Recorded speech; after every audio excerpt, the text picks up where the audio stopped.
राज्यातल्या राजकीय वर्तुळातून एक मोठी बातमी. राज्यातलं सत्तांतर आणि एकनाथ शिंदेंना मिळालेला शिवसेना पक्षाचं नाव आणि धनुष्यबाण हे चिन्ह यामुळे ठाकरे गट बॅकफूटवरती गेला होता. मात्र आता ठाकरे गटानं आक्रमक व्हायला सुरुवात केली आणि शिवसेना नेते रामदास कदम यांना त्यांच्याच बालेकिल्ल्यात घेरण्याची रणनीती आखण्यात आली आहे. शिवसेना पक्षप्रमुख तथा माजी मुख्यमंत्री उद्धव ठाकरेंची शिंदेंसोबत गेलेले माजी मंत्री रामदास कदम यांचे चिरंजीव योगेश कदम यांच्या होम ग्राउंडवरती उद्धव ठाकरेंची आज सभा होतीये. कदमांच्या होम ग्राउंडवर जाहीर सभा घेत असतानाच संजय कदम हे देखील ठाकरे गटात आज प्रवेश करणार आहेत. संजय कदम त्यांच्या समर्थकांसह उद्धव ठाकरेंच्या उपस्थितीत शिवबंधन बांधणार आहेत. दरम्यान उद्धव ठाकरेंच्या स्वागतासाठी भगवे झेंडे आणि रस्त्यावरती खेडमध्ये स्वागत कमानी उभारण्यात आल्या आहेत.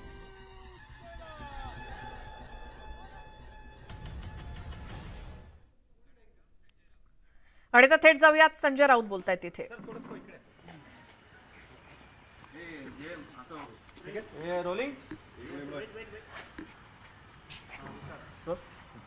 आज खेडमध्ये शिवगर्जना या सभा होणार आहे. त्या ठिकाणी उद्धव ठाकरे देखील जात आहेत.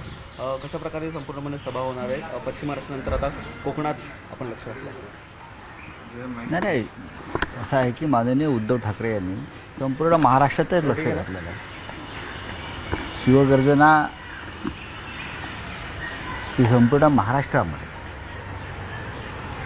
4 किंवा 5 दिवसाची एक कार्यक्रम जो झाला, अगदी तालुक्या लेवलपर्यंत शिवसेनेचे नेते उपनेते हे पोचले. रोड शो झाले मोठ्या प्रमाणात,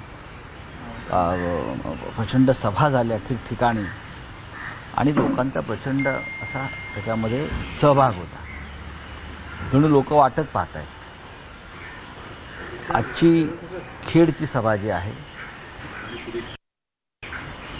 ज्या सभेसाठी शिवसेना पक्षप्रमुख उद्धव ठाकरे हे आता थोड्या वेळात तिथे निघतील जाण्यासाठी, आज संध्याकाळी सभा आहे.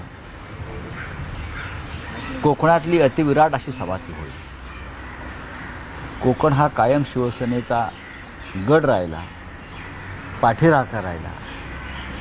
शिवसेनेच्या वाढीमध्ये, संघर्षामध्ये नक्कीच सुरुवातीपासून कोकणचं योगदान हे मोठं राहिलं.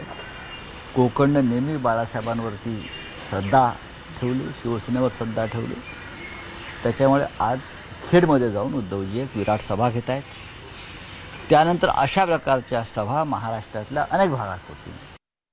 एकदा आम्ही सगळे शिवगर्जना यात्रेतून जाऊन आलो, वातावरण निर्मिती झाली. आता उद्धवजी स्वतः अनेक महाराष्ट्राच्या प्रमुख ठिकाणी जातील. यानंतरची दुसरी सभा मालेगावला होईल. मालेगावची तयारी सुरू आहे. सर, या सभेवर कुठेतरी पदाधिकारी आहेत ते निघून जाऊ नये यासाठी सभा घेतात असा आरोप आहे. कुठेतरी या सभेला विरोधक घाबरतात. ज्यांना निघून जायचे ते निघून गेले. आता काय, आता जे आहेत ते निष्ठावंत आहेत सगळे. ज्यांना पळून जायचं होतं, करायचं होतं, हे असे सगळे लोक निघून गेलेले आहेत. आणि ते निघून जाऊन सुद्धा शिवसेना आजही त्याच ताकदीनं उभी आहे. त्याच्यामुळे निघून गेलेल्यांमुळे शिवसेनेवरती आमचा काही परिणाम झाला का? तर अजिबात नाही. कागदावर तुम्हाला नाव आणि चिन्ह मिळालं, शिवसैनिकांनी जनता मिळाली नाही. निवडणूक आयोगाला तो अधिकार नाही.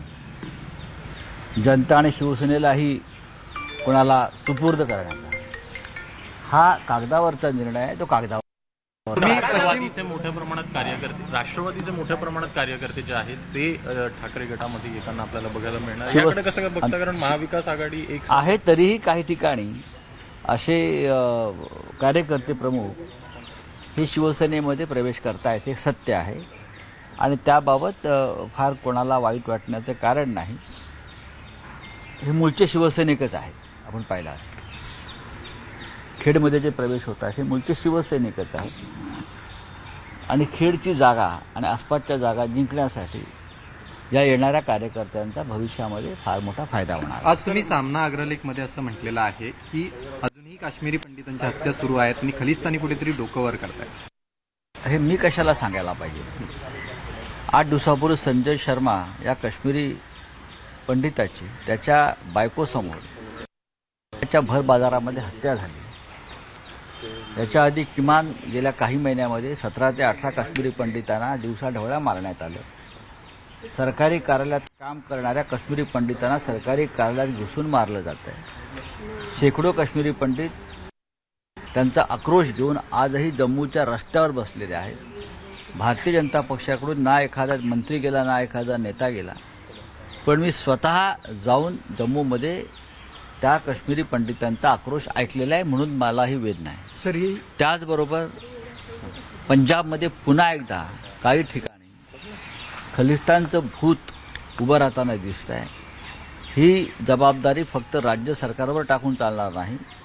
सीमावर्ती भाग आहे, देशाच्या बाह्य आणि आंतरिक सुरक्षेशी हा जोडलेला विषय आहे. केंद्राची जबाबदारी तेवढीच आहे. सर ये हिंदी में जानना चाहेंगे सर ये हिंदी में जानना चाहेंगे कि आज अग्रलेख में लिखा है कि देखिए कश्मीरी कश्मीर पंडितों कश्मीर और पंजाब एक बहुत ही संवेदनशील राज्य है, सीमावर्ती राज्य है. लेकिन हमेशा आज की भारतीय जनता पार्टी ने ये संवेदनशीलता का सिर्फ राजनीतिक इस्तेमाल किया है. मैंने आज लिखा है कि जब कश्मीरी पंडित मरता है, उसको मारा जाता है, तो उसकी राजनीति होती है भारतीय जनता पार्टी की तरफ से. उसका राजनीतिक इस्तेमाल किया जाता है. ये कब तक चलेगा? मैंने ये कभी नहीं देखा जब कश्मीरी पंडित की हत्या होती है तो भारतीय जनता पार्टी के चेहरे पर कोई दुख की लकीर है, नहीं है. उसकी राजनीति की जाती है. 7 या 8 दिन पहले पुलवामा की बाजार में संजय शर्मा इस कश्मीरी पंडित की हत्या हो गई उनकी पत्नी के सामने. जब से 370 कलम को हटाया है तब से किसी को कुछ फायदा नहीं हुआ है, सिर्फ राजनीतिक इस्तेमाल किया गया. आज भी सैकड़ों कश्मीरी पंडित जम्मू के सड़क पर अपने न्याय के लिए बैठे हैं. वहाँ ना कोई प्रधानमंत्री गए, ना गृह मंत्री गए, ना कोई मंत्री जाकर बैठा है वहाँ, ना वहाँ के राज्यपाल गए हैं. ये आपका हिंदुत्ववाद है, हाँ, ये ढोंग है. इसलिए ये मुद्दे बहुत महत्वपूर्ण है. उसके साथ पंजाब में फिर एक बार खलिस्तान के एक्टिविस्ट अपना काम शुरू करने के लिए जिस प्रकार से चाहे पुलिस स्टेशन हो चाहे भर सड़क पर हो खलिस्तान के नारे देने की जो घटनाएं सामने आती है, वो भी देश के लिए ठीक नहीं है. और ये लॉ एंड ऑर्डर का नहीं है. ये मामला सिर्फ राज्य सरकार के ऊपर डालकर नहीं चलेगा, ये केंद्र की भी उतनी जिम्मेदारी है. भाजपकडून आज मुंबईत जन आशीर्वाद यात्रा काढली जाते. पत्र लिहिलेलं आहे. भाजपकडून आज मुंबईत जन आशीर्वाद यात्रा काढली जाते. एकीकडे चिन्ह आणि नाव मिळाल्याचा प्रसार सुद्धा या जन आशीर्वाद यात्रेत काही उपयोग नाही, काही उपयोग नाही. तुम्ही अशा आता आम्ही एक शिवगर्जना यात्रा काढली. हां, आमच्या शिवगर्जना यात्रेला शिवसेनेच्या आमच्या प्रचंड प्रतिसाद राज्याच्या कानाकोपऱ्यात मिळाला. त्यामुळे ते मुळापासून हादरलेत. की जनता जरी कागदावर तुमच्याकडे चिन्ह आला असेल, शिवसेना ही कागदोपत्री आली असली तरी शिवसेनेचा वारसा जनमताचा पाठिंबा हा उद्धव ठाकरे यांच्या बाजूने आहे. त्याच्यामुळे असल्या या यात्रा आणि त्या यात्रात तुम्ही सामील करून घेणारे पैशाच्या जोरावरचे कार्यकर्ते, त्याच्यामुळे आम्हाला काही फरक पडत नाही. उलट तुम्ही जितक्या अशा यात्रा काढाल तितकी तुमची बेमनी आणि गद्दारी लोकांपर्यंत जास्त पोहोचेल.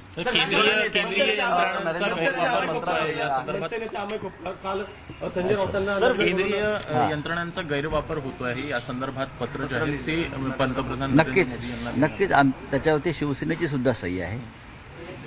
आणि काल कपिल सिब्बल यांनी सुद्धा एक उपक्रम त्या बाबतीत सुरू केलेला आहे. या देशामध्ये केंद्रीय यंत्रणांचा गैरवापर करून राजकीय सूडबुद्धीनं टार्गेट केलं जातं. त्या संदर्भात सगळ्या विरोधी पक्षांनी एकत्र येऊन आवाज उठवावा आणि केंद्रापर्यंत ही बाब न्यावी हे ठरलेलं आहे. पण प्रश्न असा आहे सर की म्हणजे जे मुख्य आहेत त्यांनाच पत्र दिलेलं आहे जिथे आरोप होतो आहे की आमचं कर्तव्य आहे. ते आज घटनात्मक पदावर बसले आहेत. जरी त्यांच्या संमतीने हे सगळं होत असलं तरी जनतेला समजायला हवं की आम्ही विरोधी पक्ष म्हणून आमची भूमिका बजावली आहे. सर, काँग्रेसने त्यांच्या काळात आतंकवादीसारखे सरकार झालं, परंतु मोदी आता